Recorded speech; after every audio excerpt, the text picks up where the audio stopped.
This is my bike check. Brought a fit S.3 frame. Have S&M Perfect 10s. Hot Pink ODIs.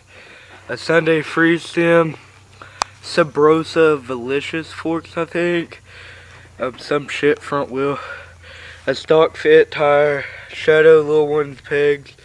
Front and back. Colt OS cranks. Shadow pedals. Colt OS sprocket. A Shadow chain.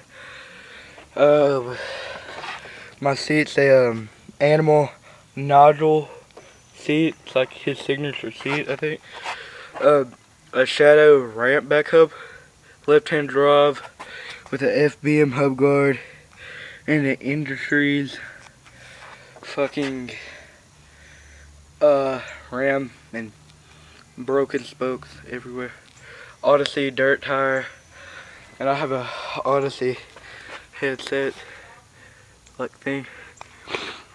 My hub sounds kind of loud.